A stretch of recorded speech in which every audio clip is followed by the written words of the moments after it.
Hello students, welcome to my YouTube channel.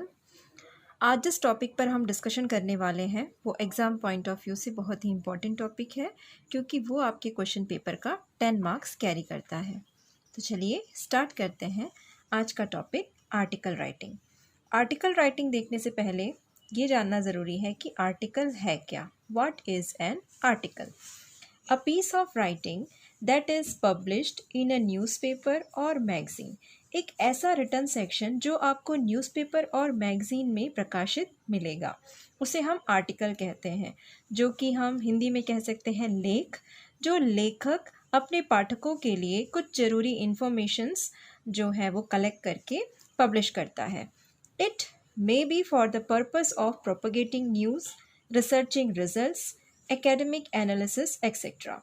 और इसका उद्देश्य किसी न्यूज़ के प्रचार के लिए भी हो सकता है, या किसी शोध के परिणाम के रूप में हो सकता है, या शैक्षणिक विश्लेषण के रूप में भी हो सकता है। कुल मिलाकर ये जो आर्टिकल होता है वो पब्लिक अवेयरनेस के उद्देश्य से होता है। It is usually non fiction and informative in nature. और जो लेख है, आर्टिकल है, वो रियलिस्टिक होता है, काल्पनिक नहीं होता है और इन्फॉर्मेटिव होता है, यानी इसमें पाठकों के लिए कोई ना कोई इन्फॉर्मेशन होता है। तो ये था what is an article.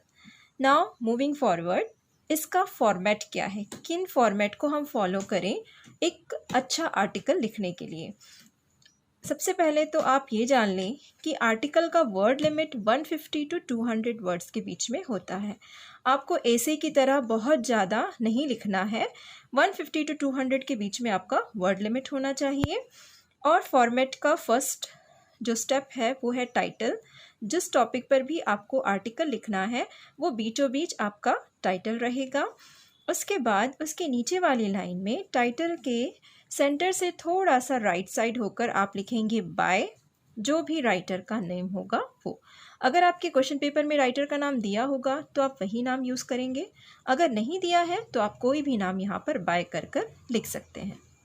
Then third point है आपका body of the article. Article का जो मेन कंटेंट है वो आपको 3 पार्ट्स में डिवाइड करना है। सबसे पहले तो उसका होगा इंट्रोडक्शन वाला पार्ट, जिस टॉपिक को आप डील कर रहे हैं उसका छोटा सा इंट्रोडक्शन देना है। सेकंड पैरा आपको उस टॉपिक का डिस्क्रिप्शन देना है। इंट्रोडक्शन में आपको पूरे पॉइंट्स नहीं कवर करने हैं, आप डिस्क्रिप्शन वाले सेगमेंट में उसका डिटेल, उसके अफेक्ट्स, उसके कॉजेज़, उससे रिलेटेड जो भी आप कहना चाहते हैं वो देंगे डिस्क्रिप्शन वाले कॉलम में। उसके बाद जो थर्ड पैराग्राफ होगा वो होगा आपका एडिशनल इन्फॉर्मेशन। आप कुछ एक्स्ट्रा या अपने व्यूज़, आपके ओपिनियंस आप कुछ बताना चाहते हैं regarding to the topic. Intro दे दिया, डिस्क्रिप्शन दे दिया, उसके बाद आप उसमें एडिशनल और कुछ ऐड करना चाहते हैं, यानी गवर्नमेंट का या अदर संस्थाओं का क्या रोल है या आपका क्या ओपिनियन है, तो वो थर्ड पैरा के रूप में आप यहाँ पर लिख सकते हैं। अब जब आपने इतनी प्रॉब्लम्स यहाँ पर डील करी, इसके बारे में इतना कुछ बताया, तो लास्ट आप कवर अप करेंगे अपने आर्टिकल को बाय राइटिंग कंक्लूजन। तो ये जो बॉडी वाला पार्ट है वो बहुत ही इम्पॉर्टेंट है, जो कि डिवाइडेड है इंट्रोडक्शन, डिस्क्रिप्शन और एडिशनल आप जो ऐड करना चाहते हैं वो, और लास्ट में आपका आएगा कंक्लूजन। तो इस तरीके से आपका आर्टिकल का फॉर्मेट आपको फॉलो करना है। नाउ कुछ ऐसे पॉइंट्स जिनको हमें ध्यान रखना है आर्टिकल लिखते समय, तो चलिए देखते हैं।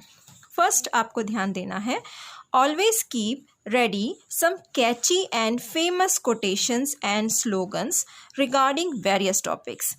अब आर्टिकल जो है आपको किसी भी जो करंट टॉपिक्स चल रहे हैं उस पर लिखने के लिए आ सकता है, तो आपको हमेशा रेडी रहना पड़ेगा with any kind of slogan या कोई कोटेशंस हैं वो आपको रेडी रखना पड़ेगा। यानी जो चल रहे हैं, वाटर कंजर्वेशन के ऊपर हो सकता है, इलिटरेसी के ऊपर हो सकता है, माल न्यूट्रिशन के ऊपर हो सकता है, यानी टॉपिक कुछ भी हो सकता है। तो आप कुछ एक एक लाइन के स्लोगन या कोटेशन हमेशा हर पॉइंट से रिलेटेड तैयार रखें। Write in the form of paragraph. आपका जो ये पार्ट है body of the article, introduction, description, additional information, conclusion, इनको आपको पैराग्राफ फॉर्म में अलग अलग लिखना है।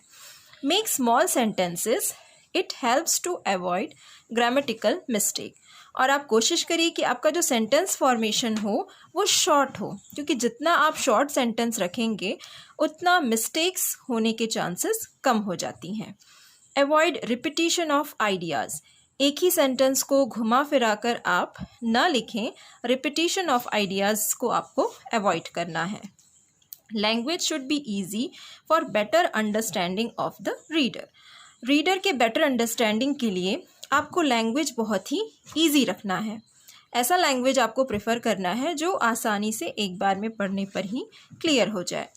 Do not deviate from the topic, do not deviate from the topic means आपको टॉपिक से भटकना नहीं है। आपने शुरू किया वाटर कंजर्वेशन के ऊपर, तो वाटर कंजर्वेशन को ही आपको पॉइंट करते हुए आपका पूरा जो आर्टिकल है वो लिखना है, टॉपिक से आपको भटकना नहीं है।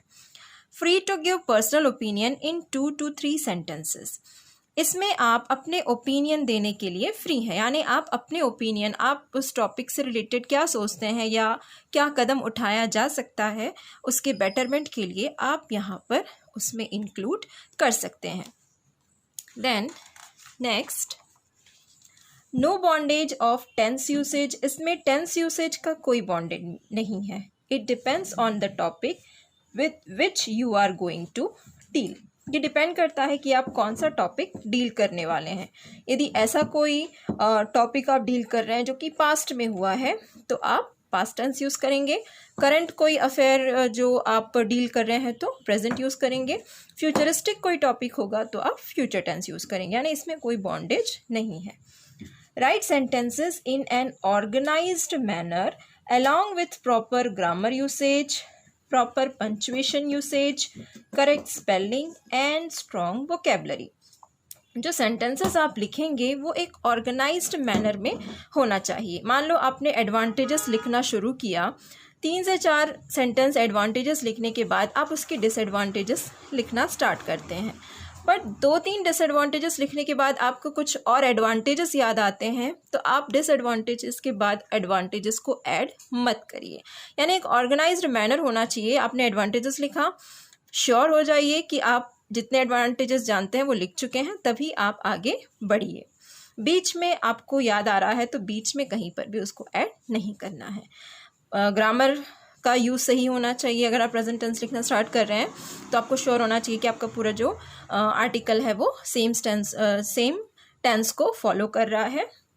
उसी तरह पंचुएशन मार्किंग है, स्पेलिंग है, वो सब करेक्ट होना चाहिए, आप उसका भी ध्यान रखेंगे। Do written practice to avoid spelling mistakes, इन सब का एक ही सॉल्यूशन है कि जितने मिस्टेक्स आपको अवॉइड करने हैं तो obviously you have to do written practice, यानी आपको बहुत सारे टॉपिक्स का आर्टिकल तैयार करना है और उसको आप रेडी कैसे करेंगे? By written practice. Then marking scheme, article का CGBSE बोर्ड का क्या मार्किंग स्कीम है वो मैं यहाँ पर आपको बता रही हूँ। जो आप आर्टिकल का टाइटल और राइटर नेम लिखेंगे कंसिस्ट ऑफ 2 मार्क्स। 2 मार्क्स का होगा आपका टाइटल और राइटर्स नेम मिलाकर। देन जो बॉडी ऑफ द आर्टिकल है जिसमें आपने इंट्रोडक्शन वाला पार्ट लिखा, डिस्क्रिप्शन वाला पार्ट लिखा और एडिशनल इन्फॉर्मेशन वाला पार्ट लिखा, वो आपका कंसिस्ट करता है 6 मार्क्स।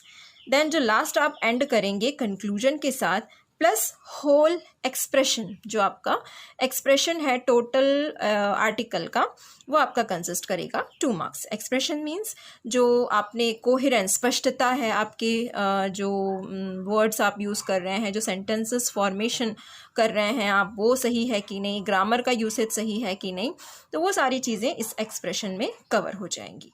तो ये टोटल आपका आर्टिकल होगा 10 मार्क्स का। एक टॉपिक मैंने यहाँ पर लिया है आर्टिकल के लिए, इम्पॉर्टेंस ऑफ ट्री प्लांटेशन। ये एक टॉपिक इस तरीके से आप लिखेंगे। हमने पहला स्टेप फॉलो किया फॉर्मेट का, टाइटल लिखने पर। दूसरा आप लिखेंगे यहाँ पर राइटर का नेम, बाय करके किसी भी राइटर का नेम, किसी भी पर्सन का नेम आप यहाँ पर लिखेंगे। अगला एक कोटेशन या स्लोगन के साथ मैंने बोला था कि आपको स्टार्ट करना है आपका जो आर्टिकल है, तो यहाँ पर मैंने कोटेशन दे दिया है, take care of the trees they will take care of you. तो एक कोटेशन के साथ आप आर्टिकल स्टार्ट करेंगे।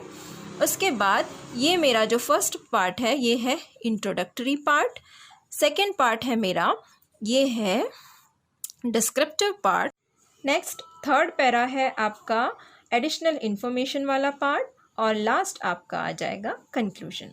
तो इस तरीके से आपको डिवाइड करके लिखना है आर्टिकल फर्स्ट, सेकंड, थर्ड और फोर्थ पैरा के रूप में। और एक चीज़ आप ध्यान देंगे कि मैंने जैसे आप लोग ऐसे लिखते थे तो उसमें आप साइड हेडिंग डालते थे। आप इंट्रोडक्शन लिख रहे हैं तो आप साइड में लिखते थे इंट्रोडक्शन, कंक्लूजन लिखते हैं तो आप साइड में यहाँ पर लिखते थे कंक्लूजन। बट आर्टिकल राइटिंग में आपको साइड हेडिंग नहीं देना है, आपको डायरेक्ट पैराग्राफ के रूप में लिखना है। बस आप इंट्रोडक्शन के बाद पैरा चेंज करके अगला लिखेंगे, उसके बाद पैरा चेंज करके उसका एडिशनल लिखेंगे और फिर पैराग्राफ चेंज करके आपको कंक्लूजन लिखना है। साइड हेडिंग इसमें नहीं देना है। लेंदी होने के कारण मैं इसको रीड नहीं कर रही हूँ, बट आप वीडियो पॉज करके देख सकते हैं कि मैंने किस तरीके से आर्टिकल के इस टॉपिक को डील किया है।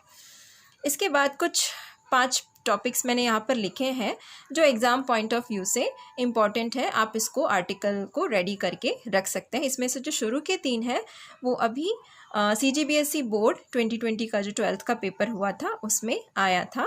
फर्स्ट है the role of youth in national development, second benefits of early rising, third importance of games and sports in one's life, fourth clean India green India, fifth role of students in eradicating illiteracy. तो ये कुछ 5 topics हैं जिसका आप slogan, quotation और इसके जो introduction से लेके कंक्लूजन तक का जो पार्ट है वो अपने पास रेडी रख सकते हैं, क्योंकि ये एग्ज़ाम पॉइंट ऑफ व्यू से इम्पॉर्टेंट टॉपिक्स है। और जैसा कि मैंने कहा कि शुरू के जो 3 टॉपिक हैं वो अभी CGBSE 12th बोर्ड के एग्ज़ाम में पूछा गया था। सो होप स्टूडेंट्स कि आपको आज का ये टॉपिक क्लियर हो गया होगा कि किस तरीके से एग्ज़ाम में आपको आर्टिकल राइटिंग को डील करना है। और नेक्स्ट वीडियो में मिलते हैं हम किसी और इंटरेस्टिंग इंग्लिश स्टडी मटेरियल के साथ। Thank you.